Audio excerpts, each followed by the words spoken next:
Hi, good morning, everyone. Going to let everyone get logged on. We'll get started in just a minute.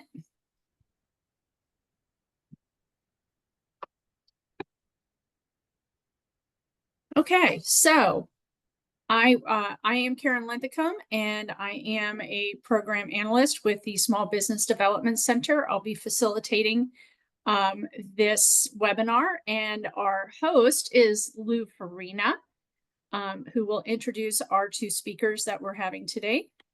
Lou is a business analyst with the Small Business Development Center. Lou, take it away. Okay, well, thank you, Karen, and good morning to everybody. Thanks for joining us. I think we have a pretty good webinar for you today. Several speakers, different subjects. If you're on this webinar, then I'm assuming you're thinking about raising some capital. And as you probably know, fundraising can be really, really challenging. But the SBIR program is one of the nation's largest sources of seed capital, and it's non-dilutive, and we're going to talk more about that. But it's a great program for the folks that fit and the folks that can be awarded grants. So today's topics, with regard to SBIR, I'm going to start out with a startup landscape. Just talk a little bit about capital, kind of what the sequencing typically is. Then we're going to talk about the SBIR program, STTR program, with Chris from Apex. I'll introduce him in a second. I'm going to go back and talk about commercialization and why that's important and some of the things that you need to watch out for or include. And then Wiley Larson is going to join us from the ACA, and he's going to talk about the ACA Fast Grant and some of the ACA initiatives around SBIRs. So that's the program for today. Let me start with just a little bit of housekeeping. If you do have questions, put them in the chat, and we will pause for questions after each of our sections. After each of these individually four sections, we'll stop and we'll answer questions. So, okay, for those of you who don't know me, this is me. I'm an analyst here at the SBDC. I specialize in technology commercialization. I spend a lot of time with the early stage technology clients talking about raising capital, and a lot of them qualify or are interested in SBIRs as a way to seed and de-risk their business. I have a background in corporate ventures, and I am an SBIR reviewer for the National Science Foundation. And we also have Chris Bridgewater on the call, and he'll be presenting. Chris is a procurement specialist with a sister group called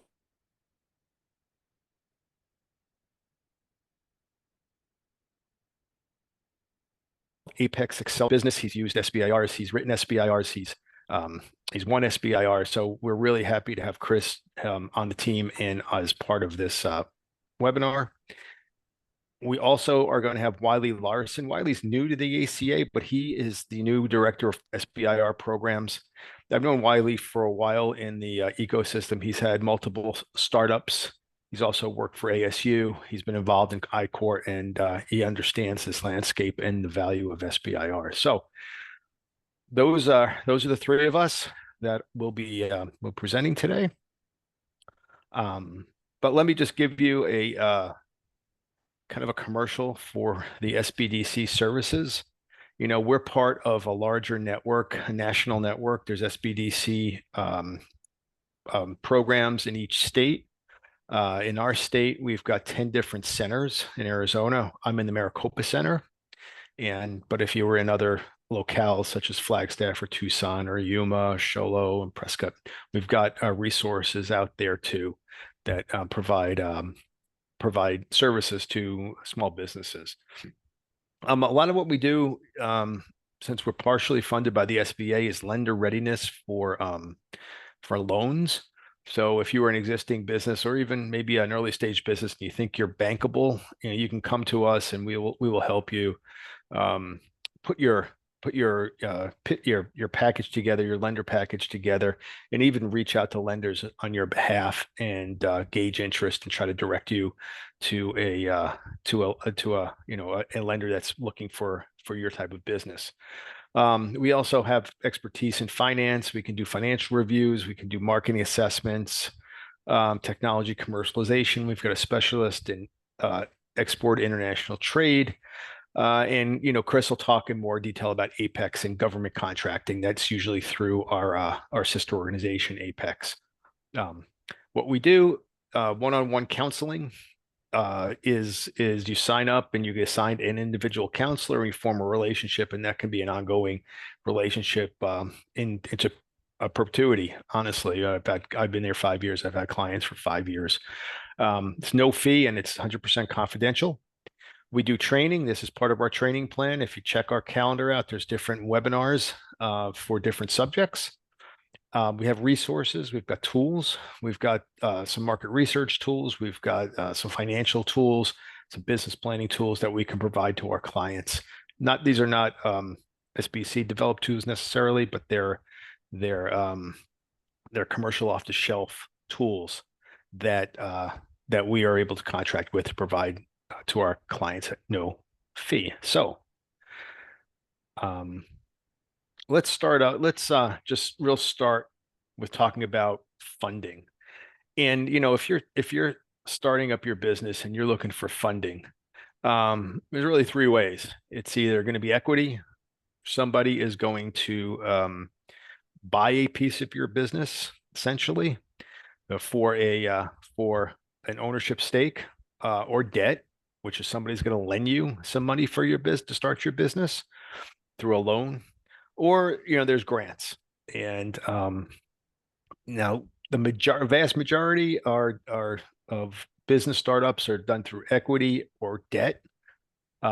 Equity can be yourself too. It could be your friends and family. It doesn't have to be a professional investor. But grants are kind of incremental funding for your average business. There are grants available, but not a lot. However, the one grant that does really move the needle for innovative technical businesses are SBIR grants, and that's what we're going to talk about today. So if you're raising capital, and by now there's competition, the first capital actually is the hardest and trickiest. But we all hear stories about entrepreneurs that are funded off of either back of a napkin or a 5-slide presentation in the Silicon Valley or somewhere else. And that does happen from time to time. But most of those folks are serial entrepreneurs who've had successful exits, one or two. It's a lot once you've done this and you've created value and you've exited, it's a lot easier to go back and get financing. So that's typically how it works for most of us, and I'm gonna probably guess that most of us on this call are doing it for the first time. And so if you're doing it for the first time, you're gonna feel the competition.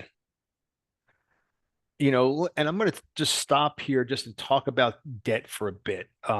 Lenders, if you're going for debt and you're an early stage company, lenders are really risk averse. And and they'll say, well, we finance startups. Well, I mean, what's a startup? And they'll say, well, solid financial track record for 2 years and past 2 years, above 2 years. And so that really doesn't really fit the early stage technology startup model. So most of them are not bankable unless you've got outstanding, credit, personal credit or a credit line or something else. So it's usually not something that works really, really well. It's the decision factors for any loan. It's, do you have the experience? Do you have a cash down payment? How mature is your product? Are you selling product? What's your personal credit score? Do you have collateral? Collateral is something that they're going to attach to help de-risk the loan. Anything you own as an asset, a piece of land, and a house, a building, a piece of machinery, something that they can attach to if you happen to default. How good's your business plan? How well thought out is it? And then the other thing is industry sector appetite, which is something that you need to consider, but it's out of the control of the startup, because lenders are like any other investor. They keep portfolios, and they like to have a diverse portfolio, and they just might not be looking for you know a uh, a technology services company at this point. They've got, maybe they're heavy there, maybe they're looking for restaurants, so they keep a mix, and that's why going out to different lenders is important to try to get a feel for what their appetite is. So, the early stage funding, there's kind of a progression. And I like to use this chart, and I use it in a lot of my webinars and workshops on capital, because there is a sequence to a certain extent on how capital kind of comes into a business, at what stages, what's available. And at the idea stage, typically it's yourself. And we put self down twice because the running joke is, what's the first money in? Yourself. What's the second money in? Yourself. So it's important that you put money in. Now, even if you're dealing with a lender, right, they're going to ask for a down payment. That's your money in.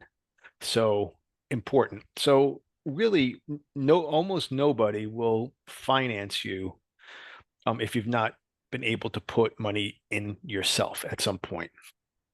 So the next set, typically after you start your business, you inject your own capital.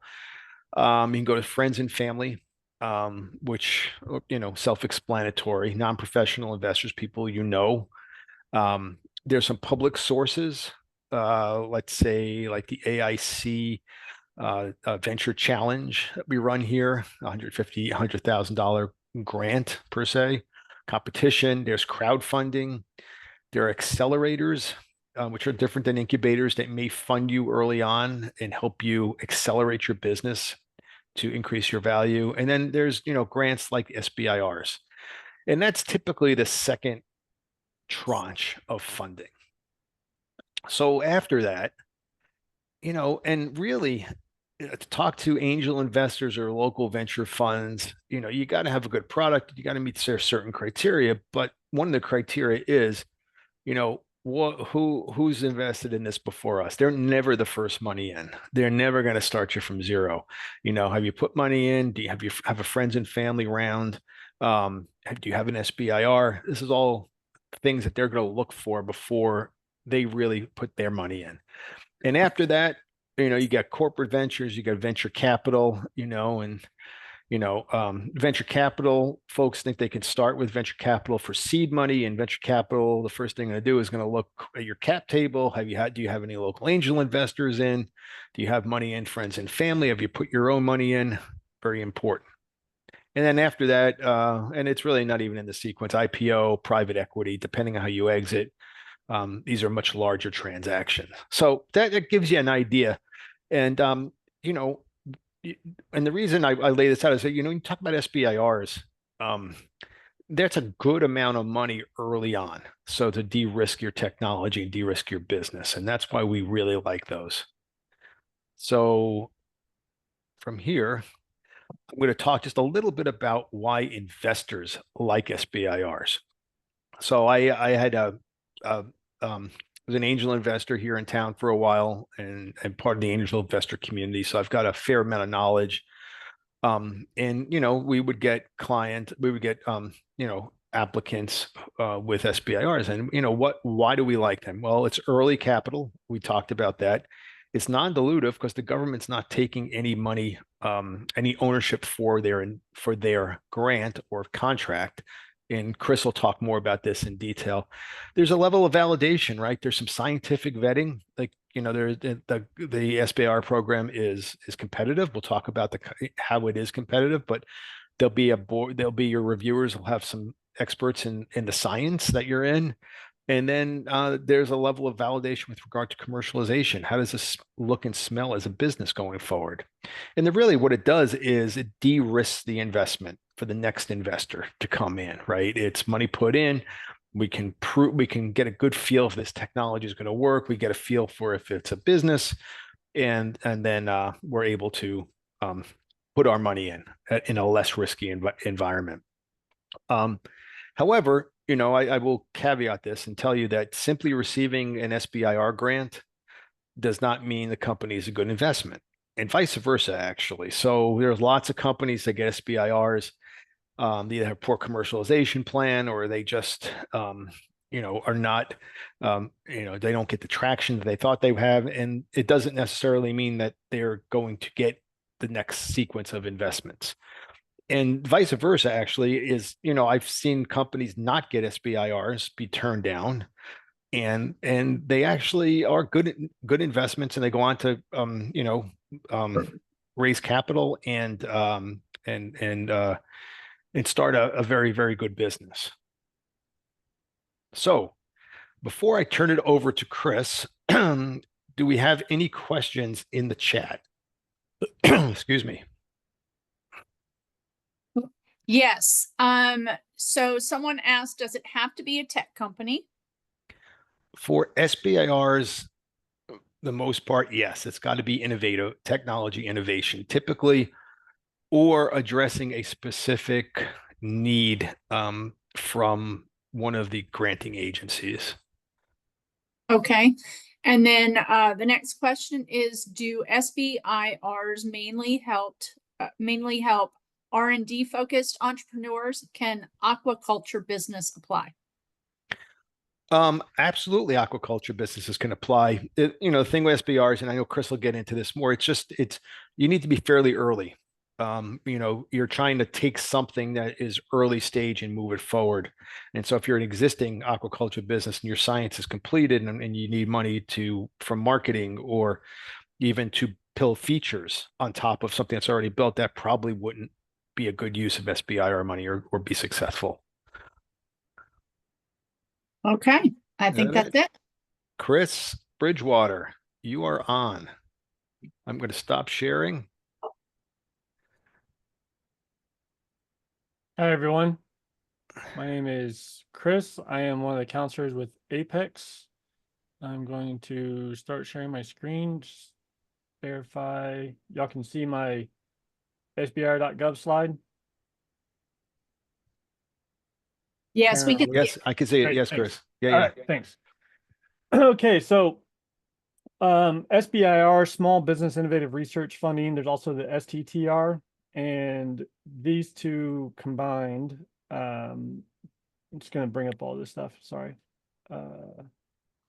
The SBIR is strictly for the small business, and the STTR is if you're going to work with a academia institute such as University of Arizona or ASU, or other universities. You can work with them and get some of the work done by the professors. They have a lot of labs, wet lab space, dry lab space, and you can leverage the STTR to fund some of the research there at the STTR. But the SBIRs is the one where it's just you. Now you can use an SBIR and subcontract, a professor or somebody at a university to help do some of the work, but that would just be a subcontract arrangement, and there's limitations on that as far as how much can be subcontracted, but that's beyond the scope of this. You can do, there's other stuff too. There's other partnerships that this opens up that are creatives, and if you get into it and you come on as a client, we'll go into all that stuff. But there's other opportunities. Maybe you're looking to do some work with one of the national labs. These SBIRs could be a pipeline to help get into working with those national labs. The biggest thing with SBIRs is that you want to have a technology. We're just going to refer to it as a technology. It could be tangible, intangible, software, or an actual product. It has to have a fit with what the agency is looking for. Okay. Where do you find where do you find these topics at? You can find them on mostly on grants.gov, SBIR.gov, and DSIP.gov. The individual websites, there's other sites as well that host their own SBIRs. For example, DHS just started kind of rolling out doing SBIRs, and there's 3 or 4 that they'll have on there, and you'll find those SBIRs on their site, but you'll also find them on you should also find those on SAM.gov as well. So the 3 primary ones are going to be grants.gov, SBIR.gov, and DSIP.gov. DSIP is specific to defense. That's the main difference in that one. And grants.gov is going to be all agencies. However, it's gonna mostly route you back to SBIR.gov. Pretty much, there's not every single government agency has SBIRs. The biggest, I'd say the biggest offerers of SBIRs is going to be within the Department of Defense. All branches within the Department of Defense offer SBIRs, probably except for well, that's not really part of the Department of Defense. Anyway, NASA is a huge provider of SBIRs, NSF, huge. I mean, we're talking millions and in some cases billions of dollars every year that gets awarded in SBIRs between phase 1 and phase 2 for the HHS, NSF, and NASA alone are huge awarders of contracts.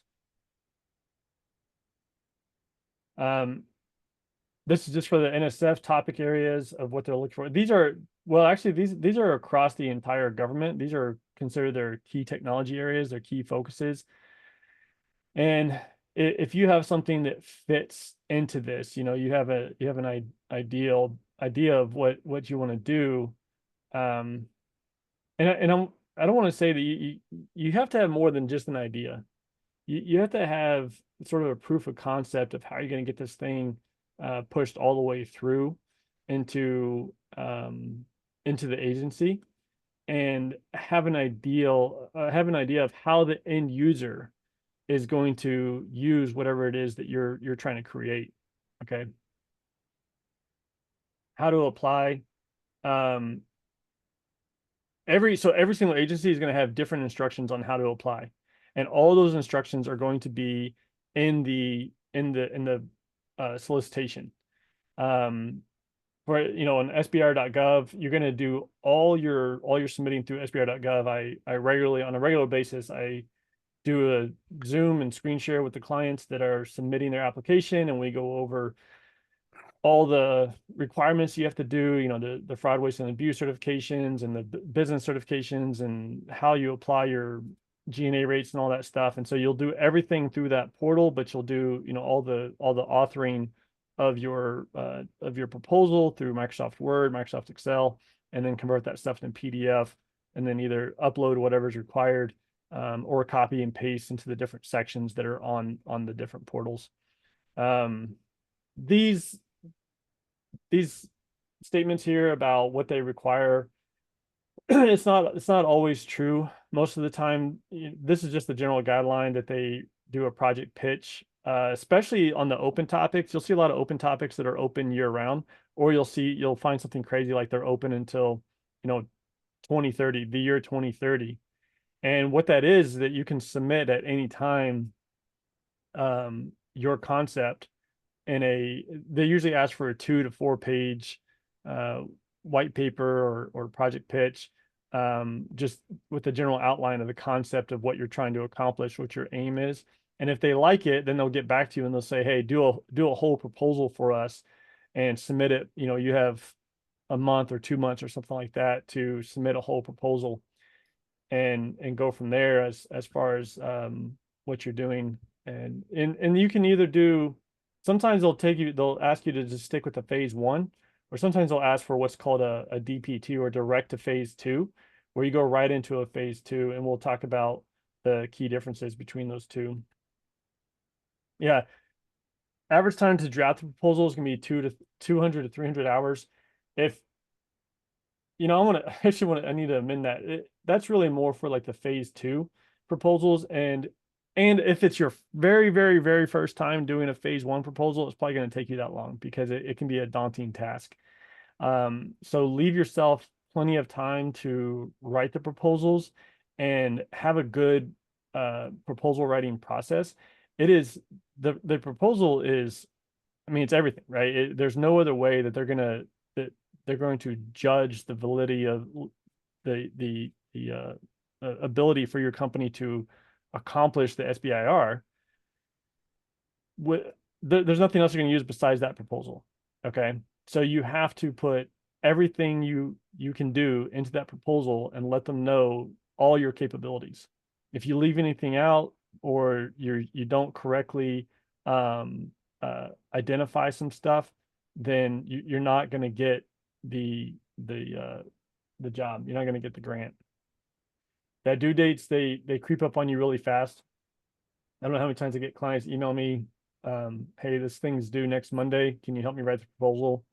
Usually it's a no.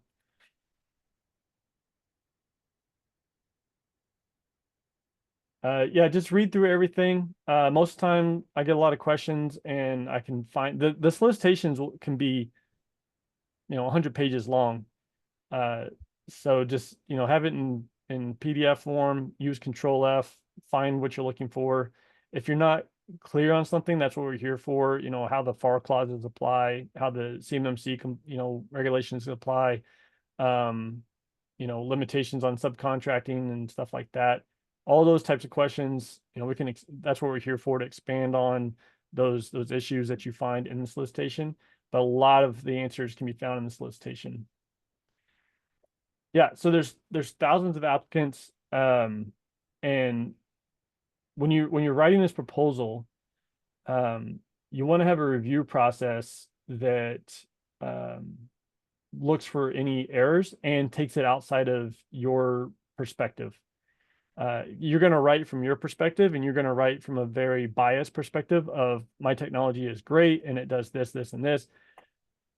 But a lot of times, 90% of the time, I'll get a proposal to review, and I've reviewed hundreds of them at this point. I get a proposal to review, and it just gives you a lot of questions, a lot of unanswered issues of, okay, well, you're not really addressing how you're going to go from a TRL 2 to a TRL 8.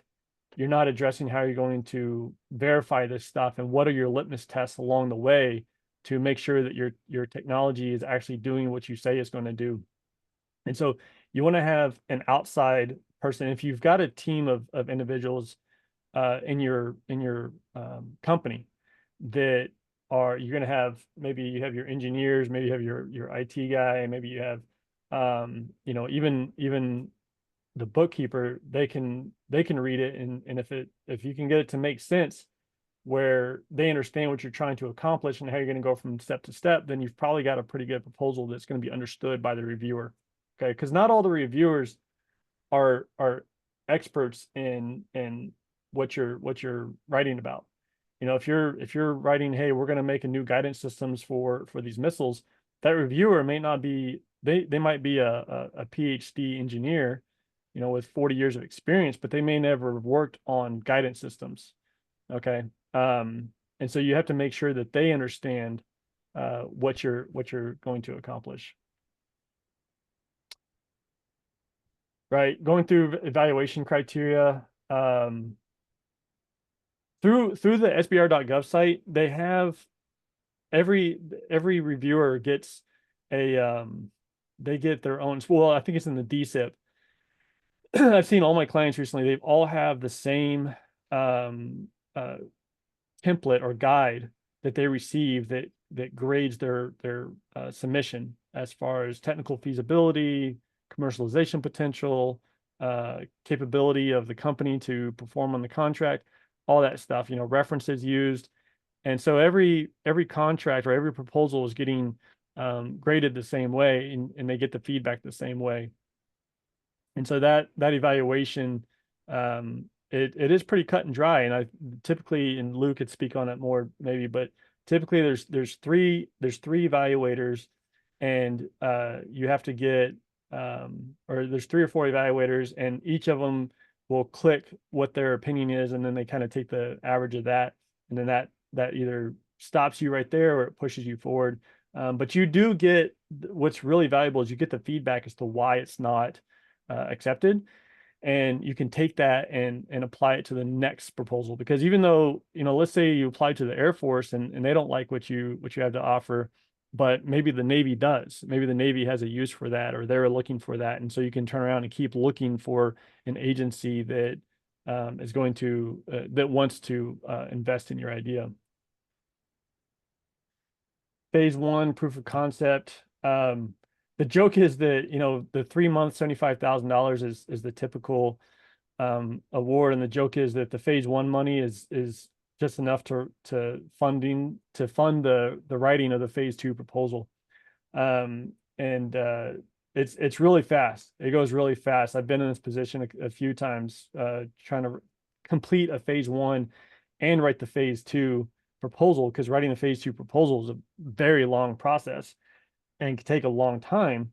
And it just goes extremely fast. So it's really just what I see a lot of right now in the phase 1 requirements is that you're going to spend that time communicating with the end users and getting that feedback from the individuals that are going to be using that product that you're trying to develop, and understanding how you need to adapt your design or mature your design to meet the needs of that end user.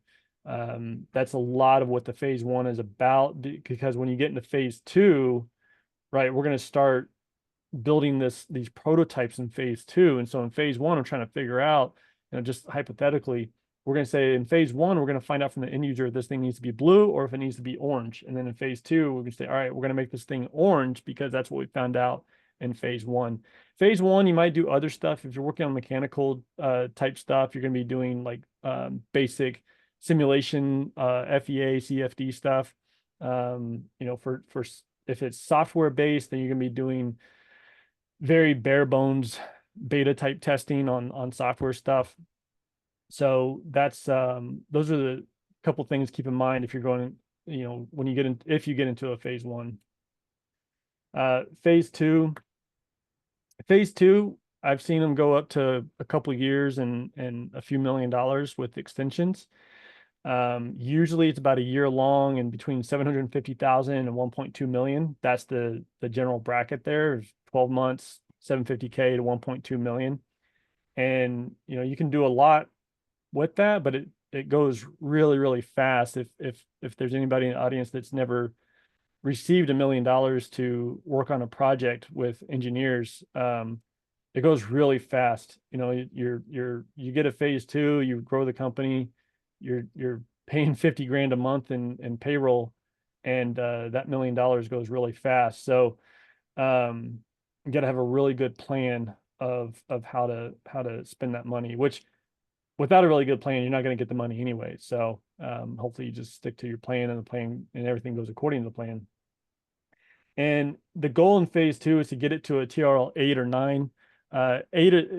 TRLs are different based on what agency you're working for, but the goal is basically to get this thing to a deployable or commercialable state where the end users can use it. And so again, if that's a software, then it's ready for a full rollout. Obviously, in software development, you have updates and patches and things like that. But if it's software, you're going to have that ready for rollout. If it's a hardware item, then you're going to have that ready for deployment. That means that you've got either a factory doing a white label for you, or you've stood up a factory or a assembly line, and you're making these items. You're getting these out there, and they're ready to be bought on the open market, through your website or through other stuff, which is beyond the scope of this.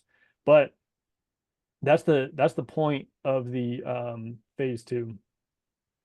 And there are some really good these tutorials on the SBA website are really good. They cover a lot of great information.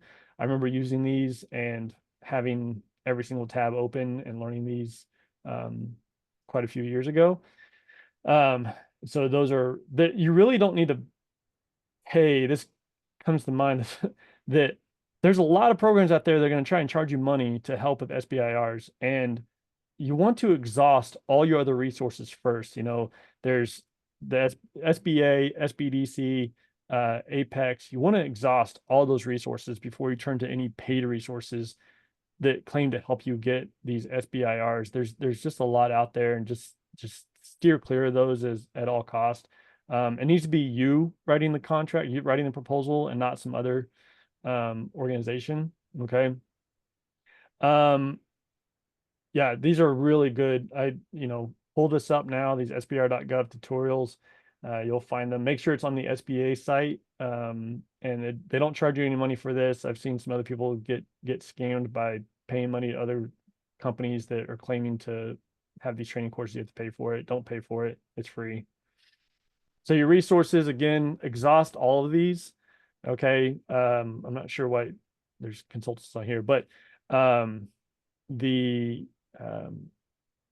like I said, I'm here. SBDC is a great, Lou is great for spending his ear on how the proposal goes and getting the funding and doing startup and maturing the technology.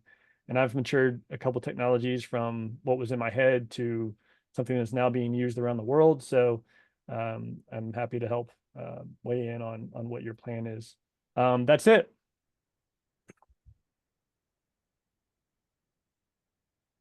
All right. Oh, sorry. We had one question, but it was answered by Chris. So good job. So I think we're good. Cool. All right. Thank you, Chris.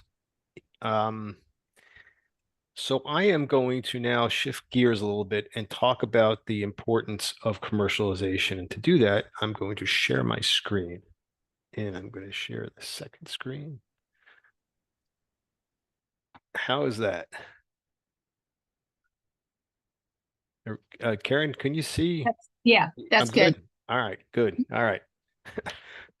Um, you know, so what sets the SBIR program apart from other type of grants is the element of commercialization.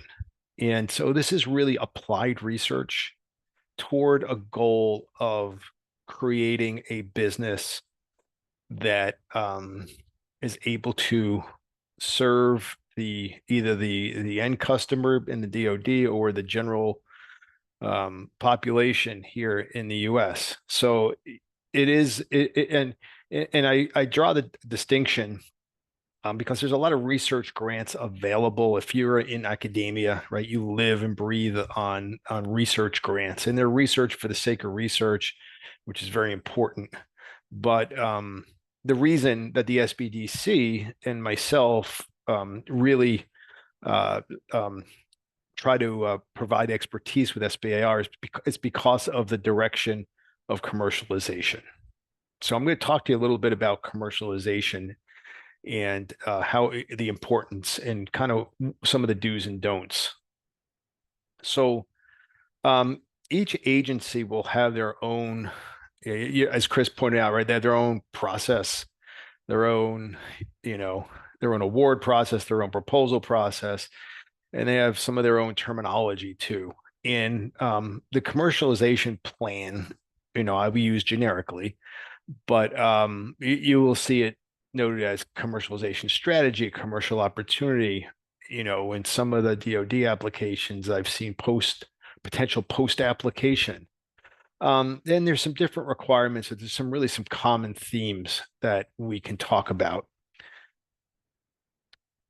So this is important, and Chris comes from a background where he's done a lot of DoD work, and we're starting to see in DoD is open topics. This was part of the reauthorization about 18 months ago or 2 years ago, and with that, with this open topic, the concept of dual use is really important. This is really aimed at more at DoD.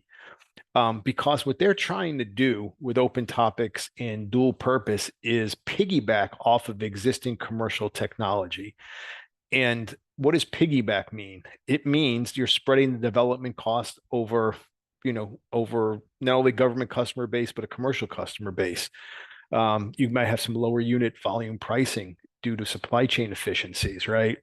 It's more attractive for private capital if you've got a diverse client base as opposed to a single customer that's buying it from you. So the concept of dual use comes into play with these DoD proposals, and it's really kind of a commercial. It's what they're really asking you about is tell me how you're going to commercialize this outside of maybe me being the end customer. So the commercialization plan in general gauges the economic potential And how do, economic potential, how do you count that? Well, maybe it's revenue, I mean, sales, maybe it's jobs, it's taxes paid for sure, right? What's the societal impact? That's a big NSF a parameter.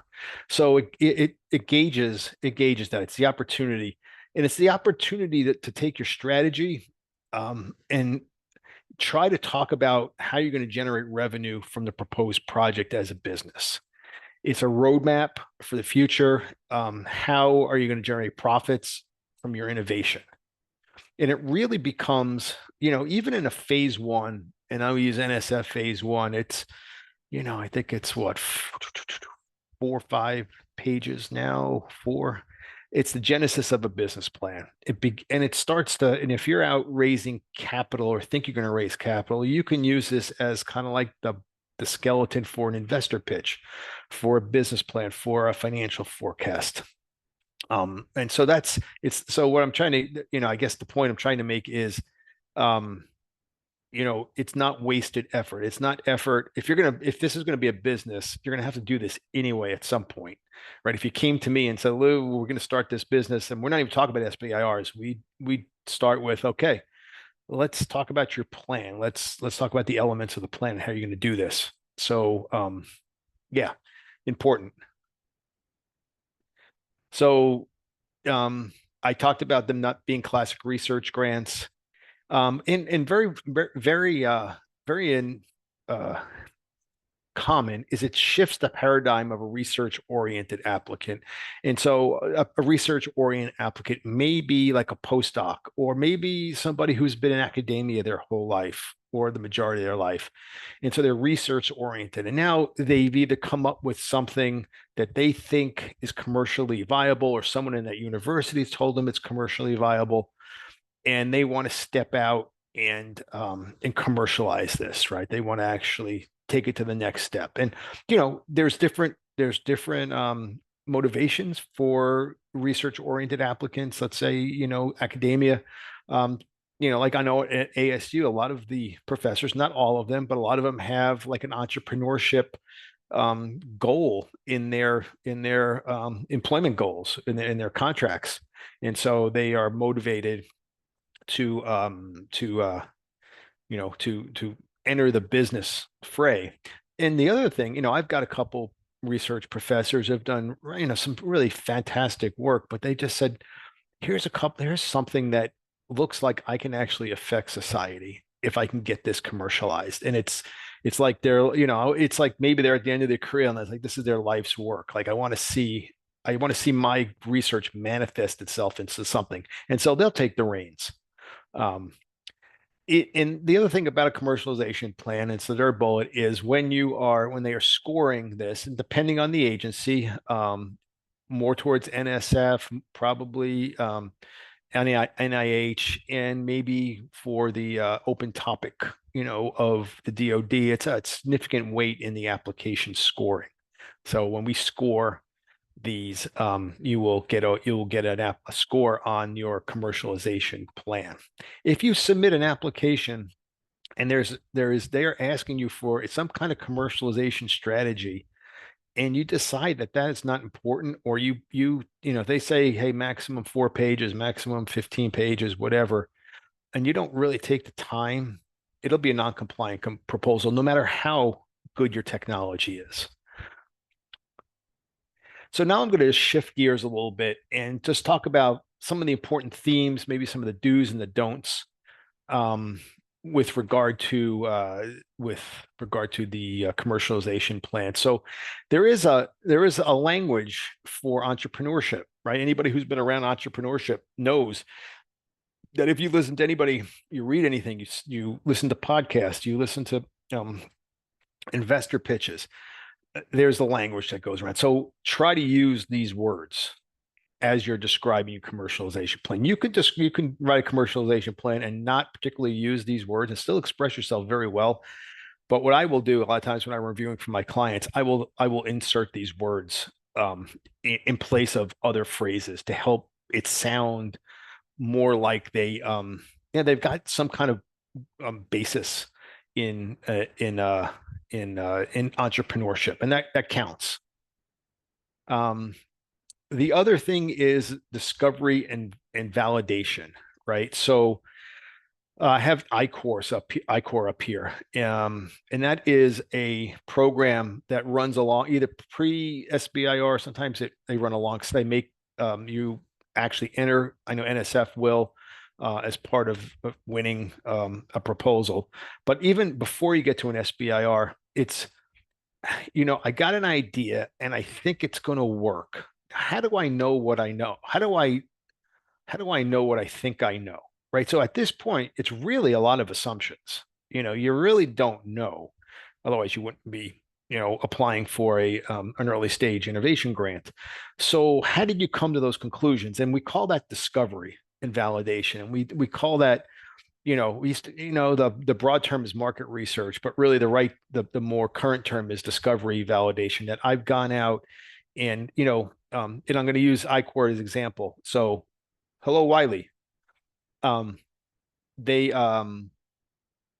They will force you to do, depending on which iCore you actually join, whether it's national, local, 20, 40 interviews. At national level, when I was a mentor, they made you do 100 interviews. And these are physically going out, and we use Zoom more now than we did then, and interviewing stakeholders, potential partners, potential customers, people you think that have the problem. And if you've done that and you've had a degree of discovery and a basis for your discovery, you got to put that into the proposal. How you know what you know. And a lot of times we'll see iCore in there and they'll talk a little bit about discovery. And if I know they went through iCore, I know that they've done some level of discovery. And that's really, really important. And when I say I have my clients, and even when I review for the National Science Foundation. So having a team and a board of advisors. So there's always a section like, who's your team? And a lot of times it's just you, right? And it's like me, but have you, and you don't even need to make a board of advisors formal. It really no need, especially early on. So you go out and are there people that you've touched, whether it's in your domain or outside of your domain, made these connections that are kind of supportive of you in your idea. And you can list those folks as a board on your board of advisors as part of your team as an advisor. And it really, it's a little bit of a beauty contest here, So, if I've got some people that are well known in the industry or really have a lot of experience on my team of advisors, now it makes me look a little bit, it's kind of borrowed credibility to a certain extent. And this is a cartoon I took from Steve Blank. If anybody's done any entrepreneurship, you know who Steve Blank is. But, and this is really simple, but it can be really hard to think about when you have a technology. It's what's your business and revenue model? How are you going to, what are you going to give for the dollars? How are you going to take dollars in? What's that model look like? Is it a SaaS model? Is it a product model? Is it a licensing model? And a lot of times you don't know. You think you know up front, and that's fine. But you have to say, I think that this is going to be this type of business model at this point. You may be wrong, and that's okay, but you have to at least have some kind of foundational thinking in there on why the revenue model that you propose makes sense for your business. They're not tying you to this. This is not something that you've got to get right on day one, but it's something that you need to at least think about before you write the proposal. They're going to ask you, almost all of them ask about market size. So what is the market? And how big is the market and how fast is it growing? And usually these are what we call TAM numbers. TAM number from a third party is credible, like a market research firm. So you can go out and surf the web a little bit. You can come to us, maybe get some market research as the TAM. This market is a $900 million a year market, and it's growing at 7% per year over the next 5 years predicted. And that's what we call the CAGR. That's the CAGR number. So it's the size and the direction of the market. Now, of course, bigger markets are better. Fast growing markets are better. Big markets that are fast growing are the best. Small markets that are fast growing, well, that's okay too. So, this kind of tells a story that there is a market space and there is revenue potential, and you've somehow quantified it and validated it. Competition. So you may not know what your competition is doing, right? And they'll always ask you about competition. And the absolute worst answer is, this is so new, there is no competition. Move on, right? So that will get you almost nowhere with investors as well as with reviewers, right? So even if there's no direct competition, what is the tangential competition? What's the adjacent competition? How are people solving this problem now? That is your competition. And here, you don't really want to talk about competitive technologies per se as technologies, although you could add something to that, but you also want to talk about businesses, because that's really, if it's not out in the marketplace and there isn't a business around it, it's really not going to compete with your business. So that's kind of how, that's the mindset you have to have. And they'll ask you, and you don't have to do a full up competitive analysis, but you got to, at least let them know that this space. Competition can be really good, from a lot of perspective, but one of the things it does, it validates your space, right? This problem X, and people are coming at it from different angles. There's this solution, there's this company, this solution, this company. We're different. We're coming at this problem from this solution and our company. And so knowing that other people are attracted to that space is important. Let's see. Oh, and they'll always ask you, I wouldn't say always. I don't know about some of the DoD ones, but the fact, if that progression of funding, what your next step is after the SBIR, and it's usually, I'm going to go back to friends and family, or now I'm going to talk to angels, and here are the angel groups in my town, or here are the angel groups. Do a little research, work with myself or somebody who knows the landscape to make it sound like you have a credible plan for follow-on funding to commercialize this. It's not that, I'm going to do phase one and a phase two, and then I'm going to go right to market. Typically, with a DoD, that may be possible if it's a single point solution, but if you're going to go to a broad market, there's usually private funding that needs to come alongside at some point of the government funding. And the government, being these agencies, will be very transparent with, hey, we don't expect these grants to be the sole capital structure for your business. We believe that you're going to need capital alongside, and tell me how you're going to go get that capital. And then the slide here says angels versus venture capitalists. And I think I talked about this in the beginning, but you don't want to say, I'm going to go, I have SBIR phase one. My next, I'm talking to these venture capitalists, and VCs are so far down the road from a phase one. They typically don't seed. They typically come in later. They're, venture capitalists. The minimum investment typically is 5 million, but they'd rather do 20 or 30 million if they can. And you're really in nowhere you really don't need that much money. So you're in the wrong phase. So if you talk about this not correctly, it can kind of raise some flags. If you don't talk about it at all, it definitely raise some flags. But it's actually a section that's fairly, you get somebody who understands this, it's fairly easy to be guided on. Let's see, where am I? Okay, I got a couple more slides here, and then we're going to shift to Wiley. The commercialization plans are, when we talked about, they're called different things. DoD, DOE, I got some different ones on the side. And here's what you might see as far as the section names. Here's the length, and these are for phase one. So page or two. NSF, I think, is the longest, maybe 4 page. It says 2 to 4 pages. NASA always likes dual use, and if you write up a nice couple paragraphs or pages, you're good. But phase two, and Chris mentioned phase two. Now this phase two is a order of magnitude jump in funding, right? You went from $100,000 to $1 million. Okay, so now I really want to know you're farther along. And even though the phase one goes fast, right? You're at the point now where you got to write a 15-page commercialization plan that really starts to think about how this is going to look as a business. And you're going to need to get some help here if you haven't done it before. It starts to, again, really start to look like an investor pitch to a certain extent. So a lot of the same content is in there. And for the National Science Foundation, you talk about the market, the company, the team, the product, technology, competition, a customer-centric view, and a finance and revenue model. And then they're prescriptive. If you look into the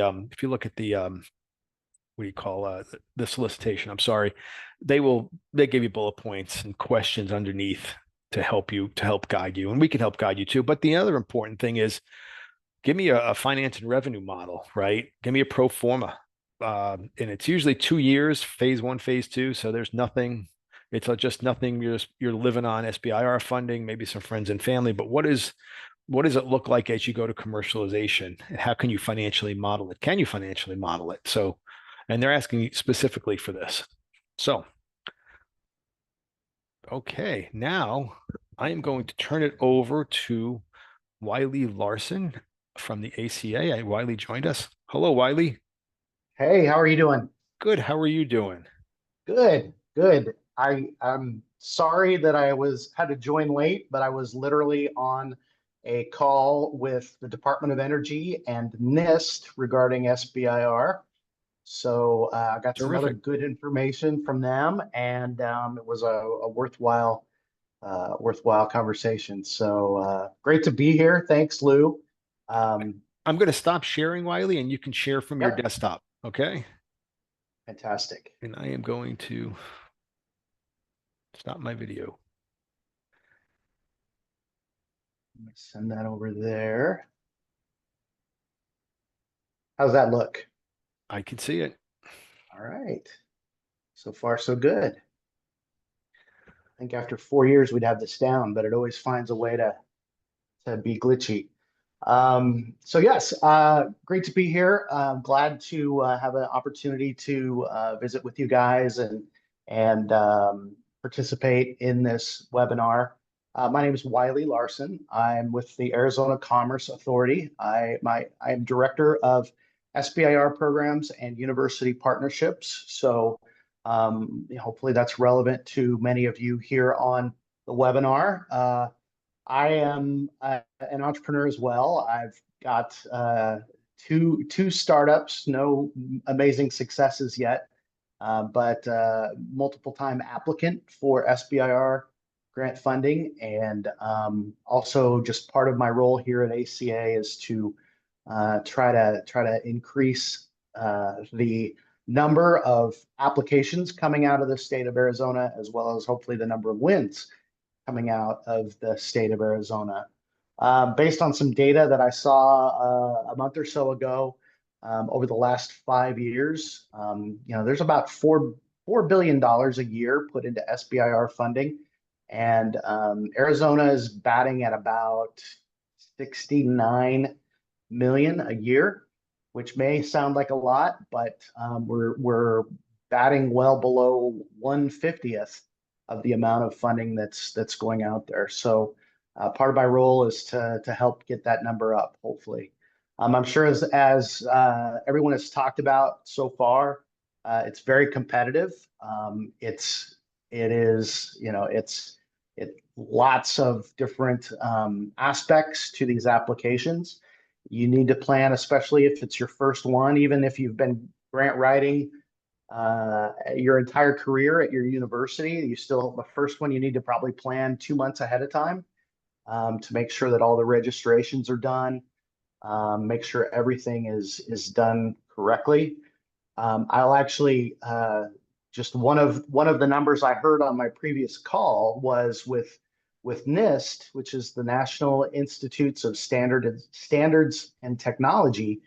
About 25% of their applications for SBIR are never reviewed because they weren't submitted correctly. Either they forgot a document, or they didn't include a document that was required, or they didn't have a registration that was was done on time. And so 25% never are never even reviewed. And these things are too much work to not make sure that everything's done perfectly. So just want to keep want you to keep that in mind as well. I'm going to talk a little bit about the Arizona FAST program since I've had that slide up for 5 minutes now and not said anything about it. This is a program that we run from Arizona Commerce Authority. It's been around probably over 10 years. Recently, it was funded by the Small Business Administration. So it's actually federal money now, as opposed to previously, it was state funded. I was actually a recipient of one of these grants 10 years or so ago when it was state funding. The purpose of this grant, and it's a little confusing, but the purpose of this grant is to allow startups and small businesses to hire a contractor, a grant consultant, not really a grant writer, but a grant consultant to help you win an SBIR Phase 1 grant.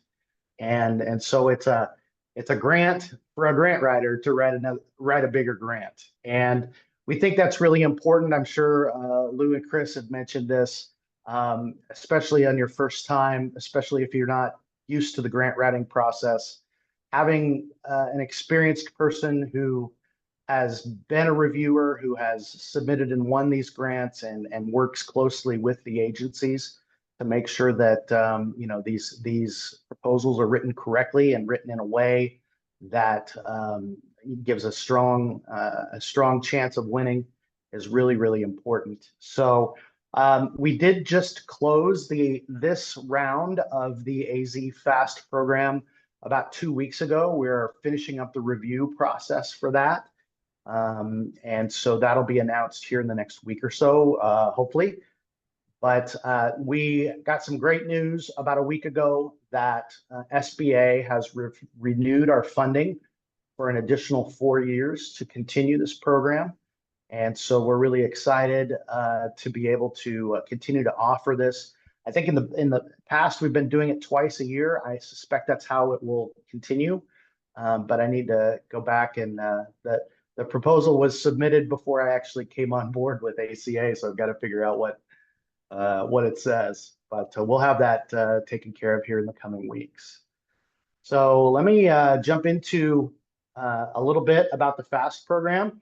As I mentioned, we were chosen by the Small Business Administration to administer this federal and state technology program. This is about awareness and getting more information out about the SBIR STTR programs. It's to provide technical assistance to help you get access to those agencies and to help you, start to put together the framework for your proposal. And then, as I mentioned a minute ago, it's about financial support. We have a list of consultants on our ACA website, which is azcommerce.com, and as well as these are pre-approved contractors that we encourage you to use. There's try to use as many from the state of Arizona as we can, but there are some others outside the state that are also exceptional. And so we want you to choose the consultant that's the best fit for your proposal and for the agency that you are applying to. So we're doing numerous events, hopefully more in-person events, as far as getting the word out about these types of opportunities. These can include, I will be traveling actually to Austin, Texas for the SBIR Fall Conference, which takes place in December.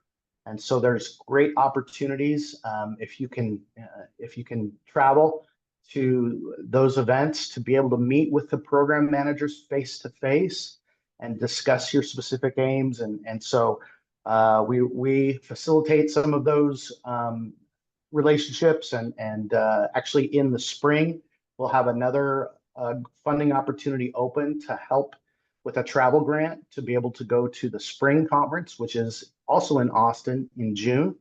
And so you'll be on the lookout for that, hopefully.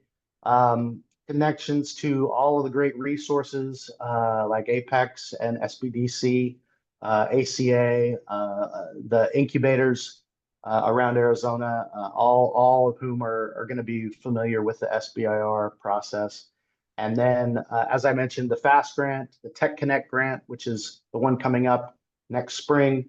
And we also have an advanced manufacturing facilities grant, which is a 50% cost share with the Economic Development Administration. If you're in the advanced manufacturing or semiconductor spaces, we can help you access labs and facilities at Arizona State University for prototyping and doing some of those types of things. So if you have interest in that, please reach out to me, as we'll be extending that program and deploying quite a bit of capital for that over the next 12 months. So again, just kind of giving you a primer on the FAST grant. We're looking for companies that are ready to submit an SBIR or STTR phase 1. We prefer to fund the phase 1 applications because you'll get a lot of this technical assistance if you win a phase 1 during that program as you apply for your phase 2. So we're primarily looking for first timers that know exactly what agencies they want to apply to and are ready to pull the trigger on that next window of applications. So it's $3,000 towards your SBIR STTR application. It's not intended for equipment, materials. It's not equipment for facilities, business operations. We want you to use this money to get help in submitting a successful SBIR proposal. So we'll do that again in the spring. Haven't decided the exact dates yet. I suspect we'll try to get it out the door as quickly as possible. In the January timeframe, the program, the application period will be open for about a month. And the reason we want to do that is we want to time that with the upcoming NSF and NIH application deadlines, which are kind of in that April, May, June timeframe. So we'll try to get this open in a timely fashion so that you can be strategic about hitting those application windows. There's more information at azcommerce.com/FAST program. Just a screenshot of our website there. I believe you can see the eligibility. We've got a lot of videos. We do regular SBIR workshops that are the last one we did this fall was 6 hours, 2 hours over 2 hours over basically 4 weeks. So we do a 2-hour session, and then 2 weeks later we do another 2-hour session, and then 2 weeks later we do a wrap-up session to try to help you, outline the time frame for writing the narratives, putting the budget together, getting letters of support, and all the things that you need to do. And so what you see there are the dates for this past, actually that's the 2023 cycle, but we'll have new dates up for the spring cycle here in the next month or so. There's lots and lots of resources to learn more about the SBIR STTR program. SBIR.gov, you can go to different award reports. In a lot of cases, they will tell you who won the past phase 1s and phase 2s, and you can see what types of companies they're looking for. As I'm sure has been covered already today, there's different agencies have different types of solicitations. Some of them are open topic solicitations. NIST, who I was speaking with earlier this morning, is in that space, as well as NSF, mostly NIH as well. Other programs are more like contracts. So you're looking at NASA, you're looking at DoD, DHS. These are some programs that have specific topic areas, specific technologies that they're looking for, and that they are maybe also a customer of what you might be developing. So you can look all of that stuff up on those websites, figure out what's been funded. Might even have some competitors up there. I found that out about a month ago.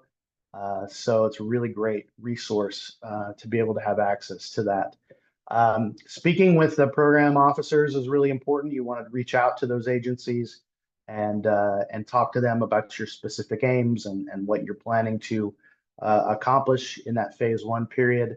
We've got an entire content library on our website with past workshops, slide decks from different comprehensive work application workshops, SBDC and Apex Accelerator right there as well. So lots of resources to help you put your application together. We have a massive website at the ACA, and sometimes things are hard to find. So I'll leave that up for a second, and you can scan that, and that will get you to the ACA SBIR STTR resource guide on our website that has all the links to all of this pertinent information. I'll give you just a quick overview of what we require for the application for the FAST grant. It is not a laborious process. About 10 questions. What we're really looking for is who are you, and are you actually prepared to write an SBIR and apply for an SBIR program. So I kind of covered this up already, but the first question is list key partners, academic associates, or contractors, support organizations, and specific points of contact are encouraged. So we're really looking, again, this is a checkpoint to see if you are going to use SBIR funding to develop a product, to test a product, to build a product, to build a prototype. Who are you working with? And if you don't have specific, literally first and last names and organizations and emails addresses of the people you're working with, then all we can do is assume that you don't know that yet. And if you don't know that yet, you're not going to probably be able to put that in an SBIR application, which means you're probably not going to win an SBIR application. So we're checking to make sure that you are connected with the people that you need to be able to be successful in that SBIR phase 1.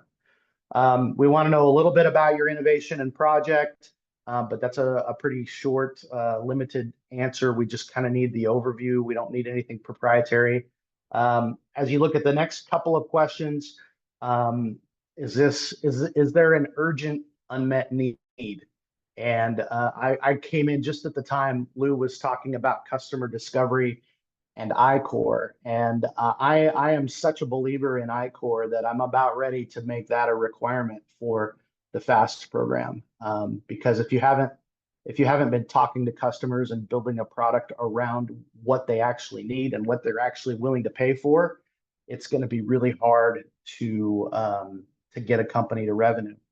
So I'm all in on I-Core and doing customer discovery, and so we want to make sure that you're addressing a need that's critical in the field.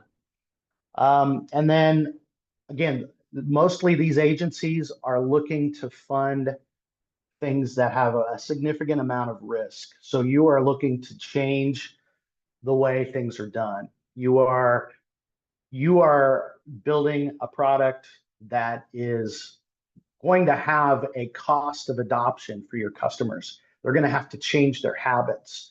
And so are you making something that's innovative enough and has a strong enough value proposition that it's going to shift the habits of the customer? Are you shifting the research? Are you shifting clinical practice? What are you doing that is really a significant jump from the status quo? So that's the other area where we're checking as well.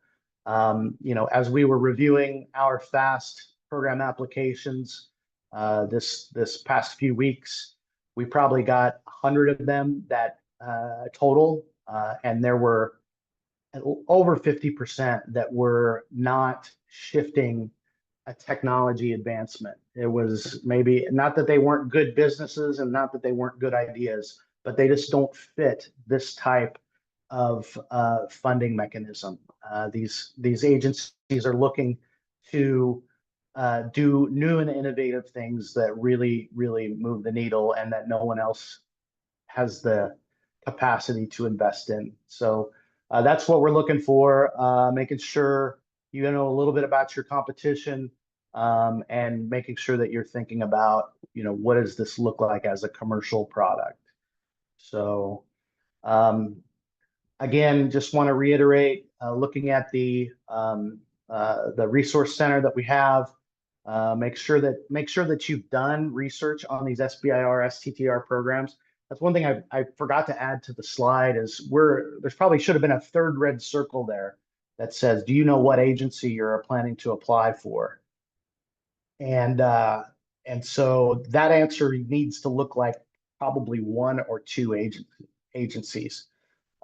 So again, we're looking for that specificity to say, okay, yeah, they are ready to apply. And so let's, move them to the top of the list so that they can get this assistance to make sure that this has a solid chance of being a winning proposal. We also, I believe we will be doing this again. We are part of a national program called SSBCI, that's State Small Business Credit Initiative. Through that, we are able to offer some technical assistance at no cost to applicants of the FAST program. So it's literally, and it's like a 20-30 minute consultation to help you make sure that your proposal for this FAST program is successful. So it's a consultant for a grant that pays for a consultant for a grant. And I know that's kind of a pain, but we'll be offering that again this spring. And so keep your eyes and ears open for that. Again, that's just to help make sure that you're checking all the boxes in this FAST application program. So with that, I would be happy to open it up for questions, and anything that Lou or Chris or anybody else want to add, I'm more than happy to try to answer. Oh, so Wiley, thanks for that. And Karen, let me know if there's any questions specifically for Wiley, but I just want to, are there any questions, Karen? No? No, Okay. there are not.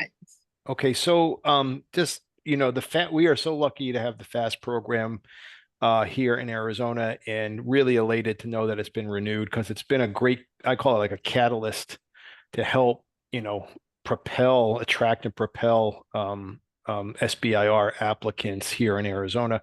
When I first came in to the SBDC several years ago, it had lapsed, and then we resubmitted and got it, and it made it just a huge difference. So I'm excited. On FAST grants, I don't know, maybe Chris too, but I work with my clients on FAST grant applications, so I'm happy to look at them and review them for you before you submit. It, as Wiley said, it's pretty easy. But he is looking for some specific things, right? So it's good to have somebody who has seen these before. The spring conference, you're doing the grant for that, right? For the travel? Yes.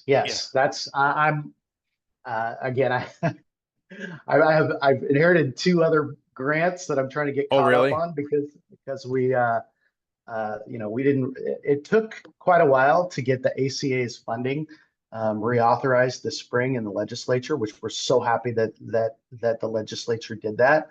But my position was vacant for about 6 months, because I wanted to make sure that was approved before they move forward. So I'm getting caught up on all of the reporting, which, as you will learn as an SBIR recipient, there's a lot of reporting. And similarly with these programs. So I haven't even read the proposal that we put in June to renew the program yet. But I'm confident that the travel funds are in there. We had an informal conversation about that. I just don't know the levels and how many. I didn't mean to put you on the spot, but no. I wanted to plug it because, in the past years with that grant, we've been able to send a contingency from Arizona of SBIR applicants, and I attend that conference on a yearly basis, and it's really fantastic experience for our state. So Yep. um Yep. I haven't attended in a while, but I was at one, I think it was in Oklahoma City, maybe Okay. 12, 15 years ago.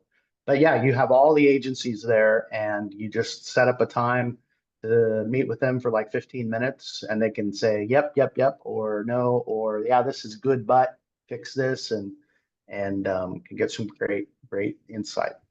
yeah, it's great. So again, Karen, any last questions? We do have a question. If my business plan is complete, what should be my next step? So if what you've got is a business plan and you're thinking about an SBIR or you're thinking about funding, probably come see us at the SBDC. I would register the SBDC. We can kind of guide you from there, depending on where you actually are in the process. And also, if you're already with the SBDC, then Lou can co-counsel your current advisor if True. they Yes. have any questions. So, Yep. Yep. all right. Well, go ahead. No, that's it.